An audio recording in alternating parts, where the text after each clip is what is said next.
अस्सलाम वालेकुम जी। आज आप लोग के लिए बनाने जा रहे हैं एक बहुत ही मज़ेदार स्नैक समझ लें, जिसकी काफ़ी देर से रिक्वेस्ट थी। तो इसे राज कचौरी भी कहा जाता है और शाही कचौरी भी इसे कहते हैं। तो इसके लिए चीज़ें जो आपको चाहिए, सबसे पहले इसका जो हमने आटा गूंदना, जिसे हम इसकी कचौरियाँ बनाएंगे। देखिए, ये जो एक्चुअली होता है, ये बिल्कुल आपको गोलगप्पों की तरह एक्चुअली सर्व किया जाता है, लेकिन इसे कचौरी की तरह कहा जाता है क्योंकि कचौरी की तरह इसकी स्टफिंग की जाती है। तो इसमें जो सबसे पहले हमें इसका आटा गूंदना है, वो आपको चाहिए इसके लिए सूजी, दैट्स सेमोलिना, प्लेन फ्लावर हो गया, मैदा, बेकिंग सोडा बीच में जाएगा और पानी के साथ इसको हम गूंदेंगे। और इसकी फिलिंग के लिए जो मैं इस्तेमाल कर रही हूँ यहाँ पर, ये छोटी वाली बूंदी है। इसे मैंने पानी में सोक किया था, ये बिल्कुल नरम हो चुकी हुई है। मैं ये प्रेफर करती हूँ, लेकिन इसके अंदर में जो है बड़ी वाली बूंदी जो होती है वो आपको मैं सिखा चुकी हूँ। लिंक मैं आपको छोटी और बड़ी दोनों का दे दूँगी, तो वो भी इसमें सर्व होती है, तोड़ करके डाला जाता है। लेकिन this is what I prefer, आपकी अपनी चॉइस है। लिंक्स आपको इंशाल्लाह दोनों दे दिए जाएंगे। तो ये होगी बूंदी जो कि पानी में मैंने सोक किया, नरम, और पानी मैंने डिस्कार्ड कर दिया। आलू आपने सिंपली छीलना है और उन्हें बारीक अपने पीसेस में काट लेना है, तो क्यूब्स में। तो दैट्स पोटैटोज हो गए।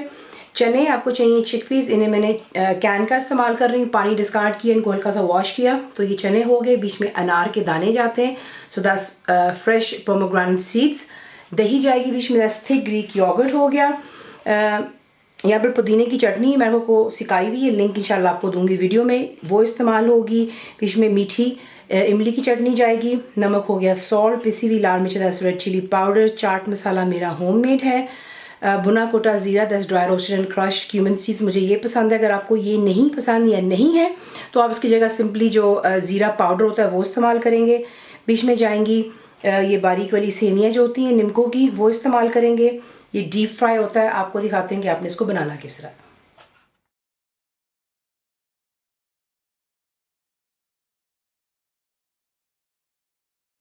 तो सबसे पहला काम ये है कि हम इसका आटा गूंद लेते हैं। तो आप एक बोल लेंगे, उसमें आपने ऐड करना है मैदा चला गया,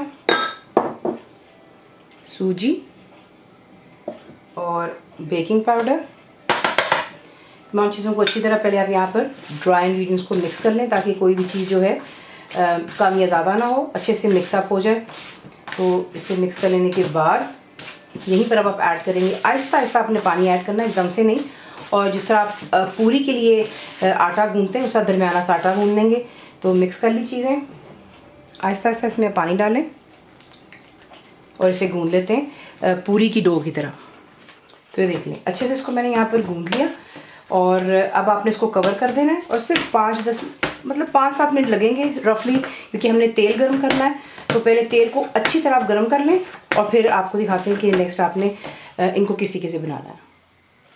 तो ये देख लें, तेल गर्म हो रहा है। अब आपने क्या करना है, सिंपली आप इसको हाथ से उठा करके आपने इसके जो छोटे छोटे पेड़े बना लेने।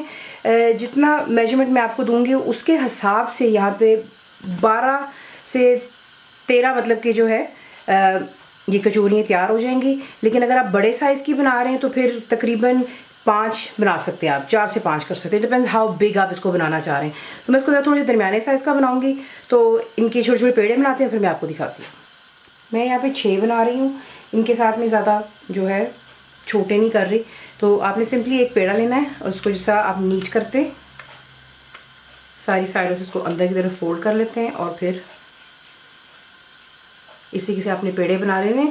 और पेड़े बना लेने के बाद इसे आप कवर करके रख देंगे। तेल अच्छा सा गर्म होगा और उसकी तेल की पहचान ये होती गर्म होने की कि आप उसमें से लिटरली देखोगे कि उसमें से धुआं निकल रहा है। तो इसका मतलब है कि तेल आपका परफेक्टली जो है गर्म है। तो और जब आप इसको डालेंगे, मैं आपको साथ साथ उसका भी टेम्परेचर बताती चली जाऊंगी। तो ये कि पहले इसके पेड़े बना लें, बाकी को कवर कर लें ताकि जो है ऊपर से ड्राई ना हो। तो फिर उसके बाद आपको बाकी का स्टेप दिखाते हैं।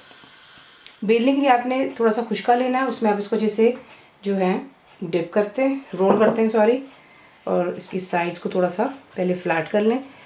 लेकिन इसका बेलने का तरीका वो ये है कि आपने ख्याल ये रखना है कि आपने इसको इक्वली बेलना है, मिडिल से लेके साइड्स तक। ये नहीं कि साइड्स इसकी मोटी रह जाएं और बाकी की साइड इसकी बारीक हों, ये प्लीज़ मत कीजिएगा, वरना फिर ये सही फूलेगा नहीं।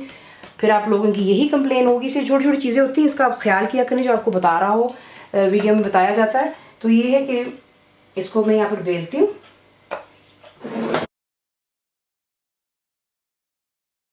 अब देख रहे हैं मैं ज़रा थोड़ी बड़े साइज़ की बना रही हूँ, क्योंकि मैं छोटे छोटे नहीं बना रही हूँ यहाँ पर, लेकिन आपको बता दिए कि जितनी मेजरमेंट आपको वीडियो में दी जाएगी उसके हिसाब से आप इसमें 12 से 14 जो है छोटे साइज़ के बना सकते हैं। तो ये यहाँ पर कम्प्लीटली तैयार है, ठीक है। अब जो है मैंने तेल अच्छे से गर्म कर लिया हुआ है। अब आपको दिखाते हैं आपने इसको किसी के से फ्राई करना है। ये चेक करने के लिए कि इसका टेम्परेचर सही कि नहीं है तेल का, आप इसमें एक पीस डालते हैं। जैसे ये बीच में डाल लेंगे आप एकदम से ऊपर आएगा, इसका मतलब है टेम्परेचर इसका एकदम ये होना चाहिए, ठीक है।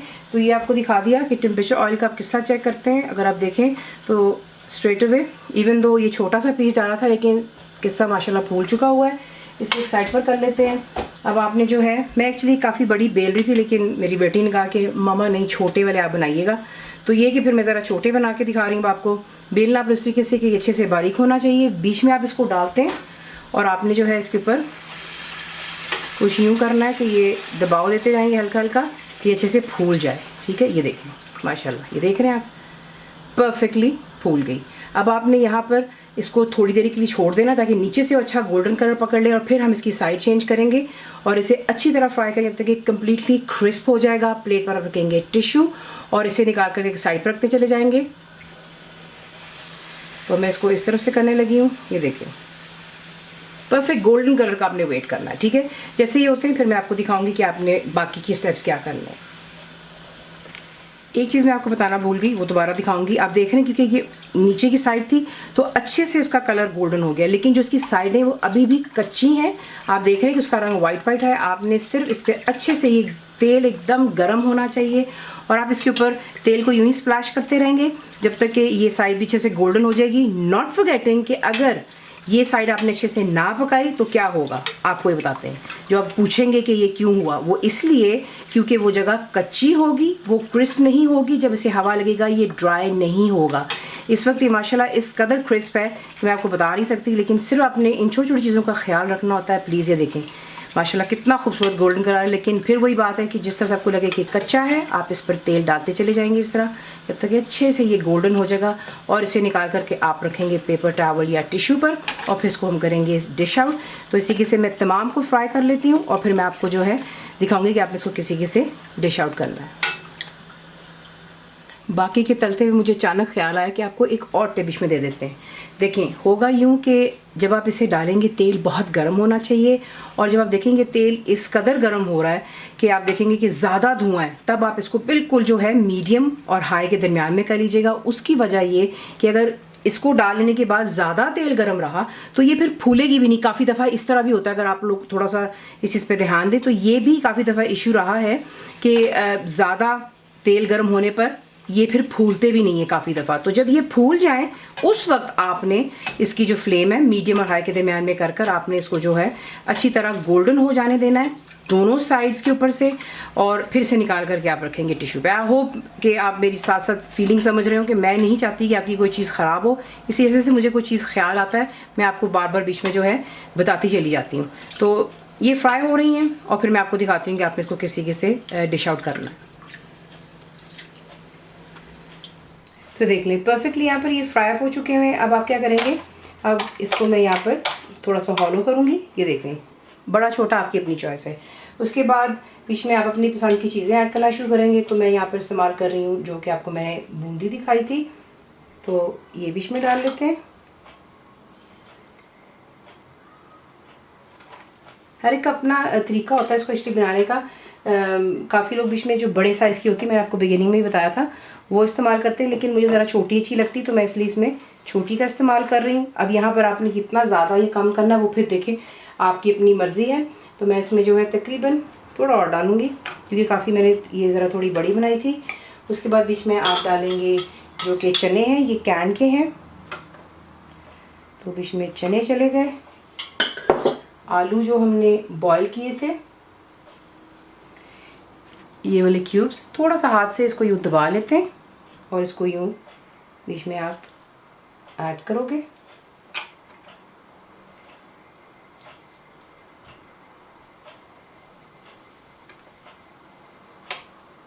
इसमें फिलिंग ज़रा जो है ज़्यादा की जाती है, तो ये चलेगी आलू बीच में।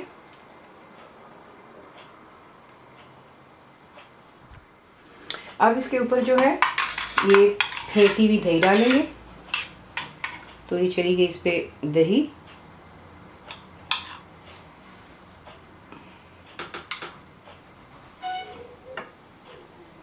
दही चला गया और इस पर आप डालेंगे भुना कुटा ज़ीरा, नमक, पिसी हुई लाल मिर्च, चाट मसाला पाउडर। इसके बाद बीच में हम डालेंगे ये जो पुदीने की चटनी है।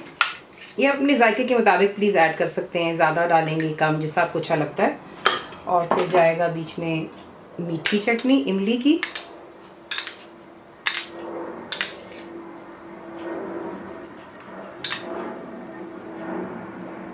मुझे मीठी चटनी ज़्यादा अच्छी लगती है इसलिए मैं थोड़ा ज़्यादा डालूँगी, बच्चों को भी पसंद आती है ज़्यादातर, ये चली जाती है। फिर इसके ऊपर आप डालेंगे जो कि सेव हैं, यानी कि जो सेवइयाँ होती हैं, इसलिए इस पर सेवइयाँ डालते हैं।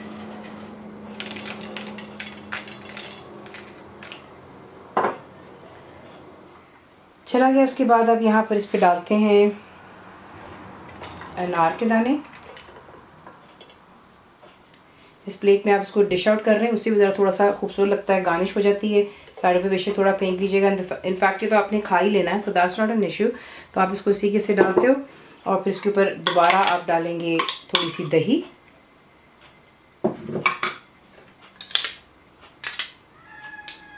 मीठी चटनी और जो मसाले आपको दिखाए थे वो थोड़ा थोड़ा इस पर अब दोबारा आपने ऐड कर लेना है। तो ये चला गया बीच में ज़ीरा, नमक, चाट मसाला, पिसी हुई लाल मिर्च और इसे करते हैं डिश आउट।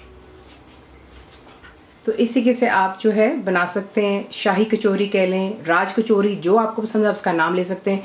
लेकिन ये बहुत मज़ेदार बनती है, चटपटी बनती है, अपनी पसंद की चटनी और मसाले वगैरह आप डाल सकते हैं। तो रेसिपी आपको पसंद आती है तो प्लीज़ इसे लाइक, शेयर और सब्सक्राइब ज़रूर किया करें। कंप्लीट रिटन रेसिपी के लिए आप जाएंगे मेरी वेबसाइट पे विच इज़ cookwithfaiza.net पर। बनाइए, तो आपको कैसा लगा दुआ में याद रखें and thank you for watching the video. Channel को सब्सक्राइब करें, बेल आइकॉन का बटन दबाएं, मेक श्योर कीजिएगा कि ऑल भी प्रेस कर दीजिएगा ताकि आप लोगों को मेरी लेटेस्ट वीडियोस रिसीव हो जाएं।